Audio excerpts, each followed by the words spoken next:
Assalamualaikum warahmatullahi wabarakatuh. Saya Nur Fajizah dari kelompok 1 mata kuliah e-bisnis. Di sini saya akan menjelaskan 3 subbab. Sebab yang pertama yaitu definisi e-bisnis dan e-commerce, yang kedua yaitu transformasi e-commerce menuju e-bisnis, dan yang ketiga kaidah-kaidah e-bisnis. Sebelum kita berlanjut ke materi yang kedua dan ketiga, di sini saya akan menjelaskan tentang definisi e-commerce dan e-bisnis. E-bisnis yaitu suatu kegiatan yang dilakukan secara otomatis, dilakukan dengan menggunakan teknologi yang terhubung ke internet. Sedangkan kalau e-commerce yaitu kegiatan jual beli yang menggunakan aplikasi dengan sistem elektronik. Meskipun e-bisnis dan e-commerce memiliki awalan E yang berarti elektronik, tetapi antara e-commerce dan e-bisnis memiliki perbedaan. Perbedaan yang pertama yaitu jangkauan. Kalau jangkauannya e-bisnis itu lebih luas daripada jangkauannya e-commerce, karena e-bisnis melakukan kegiatannya dari awal sampai akhir, sedangkan kalau e-commerce hanya melakukan jual beli online dan sampai hanya transaksi saja. Contohnya kalau kegiatan e-bisnis itu yaitu kayak seperti Gojek. Jadi kalau e-bisnis itu memiliki satu perusahaan yang mengelola dari awal, kayak modal, terus sumber daya manusianya itu dikelola dari awal sampai akhir. Sedangkan kalau e-commerce itu hanya kayak jual beli, kayak contohnya marketplace Shopee, Lazada, seperti itu. Contohnya dari B2B yaitu B2B kan dari sudah bisa dilihat ya, B2B itu dari perusahaan ke perusahaan. Jadi kayak perusahaan ke perusahaan. Jadi kayak perusahaan satu menjual ke perusahaan lain. Contohnya kayak produsen benang menjual benangnya ke perusahaan kain. Jadinya sama-sama bisnis to bisnis. Yang kedua yaitu B2C, business to customer. Jadi contohnya itu kayak bisnis, kayak produsen langsung ke konsumen. Sedangkan kemudian ada situsi itu customer to customer. Jadi kayak di marketplace Shopee, Lazada, seperti itu. Kemudian ada C2B. C2B itu customer to business. Contohnya itu kayak jasa pembuatan desain yang kemudian dijual ke perusahaan untuk dipilih mana yang terbaik dan kemudian digunakan oleh perusahaan tersebut. Kemudian ada B2A, yaitu kayak jasa pembuatan web untuk digunakan dalam pelayanan administrasi. Contohnya kayak pajak.co.id. Kemudian yang terakhir ada O2O, yaitu online to offline. Jadi kayak kita belanja ke Matahari, kita bisa belanja online yang kemudian kita bisa mengambil barangnya secara offline di tokonya.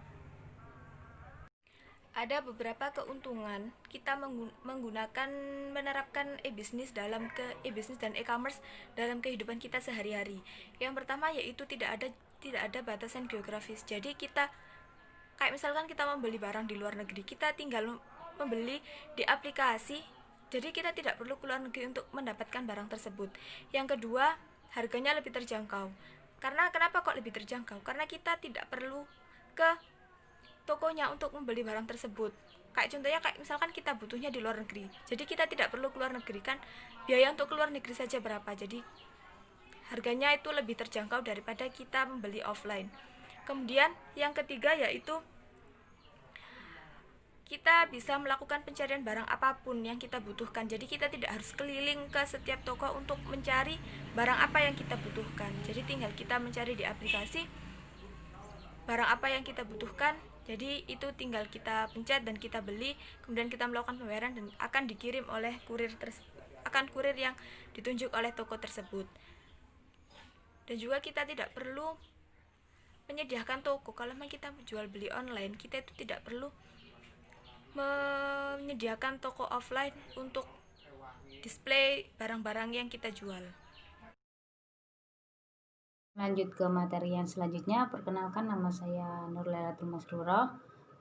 Saya dari kelompok 1 yang akan menyambut materi dari rekan saya Nur Fajizah.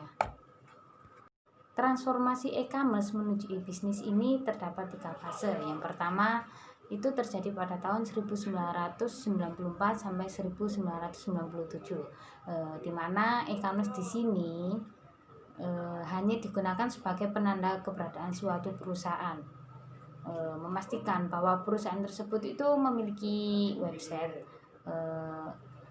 dikarenakan perusahaan ini memenuhi permintaan. Setidaknya perusahaan itu memiliki sesuatu di internet. Bahasa kasarnya itu hanya sebagai formalitas saja, karena untuk memenuhi permintaan dari atas. Lanjut pada fase yang kedua, ini terjadi pada tahun 1997 sampai 2000, di mana e-commerce di sini mencakup transaksi jual dan beli melalui media digital, berfokus pada arus pemesanan dan pendapatan. Jadi ini ada hubungannya sama fase yang pertama, yang dimana fase pertama itu hanya sebagai formalitas. Kemudian di fase kedua ini e-commerce sudah ada perkembangan, yaitu digunakan sebagai tempat pemesanan dan memperoleh pendapatan melalui media digital.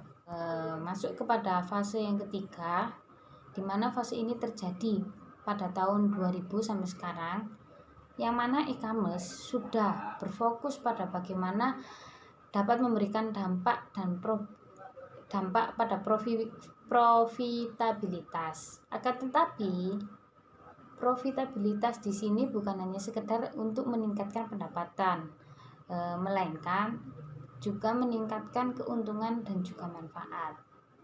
Pada fase inilah disebut dengan e-bisnis, karena sudah mencakup semua aplikasi dan memungkinkan perusahaan untuk melayani sebuah transaksi bisnis.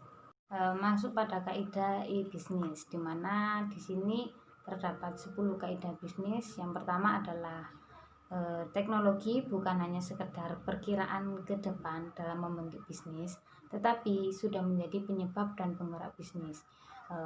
Ini maksudnya teknologi itu sudah bisa dimanfaatkan untuk menjalankan atau menggerakkan bisnis kita. Jadi tidak hanya tergantung pada tenaga kerja manusia, kita juga bisa menggunakan teknologi untuk memperluas bisnis kita. Kemudian yang kedua yaitu kemampuan untuk mempercepat struktur informasi untuk mengatur serta mengendalikan arus informasi, akan memberikan pelayanan yang lebih powerful dan juga cost efektif. Dan kaidah yang ketiga ini, ketidakmampuan menghilangkan dominasi rancangan bisnis kuno serta sering mengarah ke kegagalan bisnis. Kaidah yang keempat, yaitu dengan menggunakan e-commerce, perusahaan dapat mendengarkan keinginan pelanggan menjadi the cheapest, yaitu yang termurah atau the most familiar, yang paling akrab, atau bisa the best, yang paling terbaik. Kemudian untuk kaidah yang kelima, jangan menggunakan teknologi hanya untuk menciptakan produk. Gunakan teknologi untuk inovasi, menghibur, dan menambah pengalaman mengenai hal-hal yang berhubungan dengan produk, mulai dari pemilihan dan pemesanan sampai penerimaan dan pelayanan. Selanjutnya di kaidah yang keenam ini, rancangan bisnis masa depan dapat ditingkatkan dengan menggunakan rekonfigurasi model-model e-bisnis untuk memenuhi kebutuhan customer. Kaidah yang ketujuh, tujuan dari rancangan bisnis baru adalah agar perusahaan dapat menciptakan kerjasama dengan pihak luar, tidak hanya bebas biaya tetapi juga memuaskan pelanggan.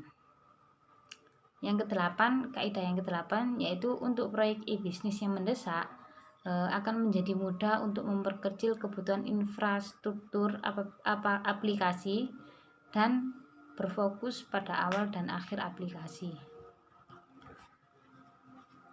Di kaidah yang kesembilan, Kemampuan dalam merencanakan arah infrastruktur e-bisnis dengan cepat dan mengimplementasikannya secepat mungkin adalah kunci utama. Kemudian kaidah yang terakhir yaitu kaidah yang ke-10, yaitu tugas berat bagi manajemen adalah menentukan strategi bisnis, proses bisnis dan aplikasi bisnis secara tepat, benar dan sekaligus. Kepemimpinan yang kuat sangatlah diperlukan. Sekian penjelasan dari kami. Apabila ada salah kata-kata atau kurang benarnya kita dalam menyampaikan suatu materi, kami mohon maaf yang sebesar-sebesarnya. Assalamualaikum warahmatullahi wabarakatuh.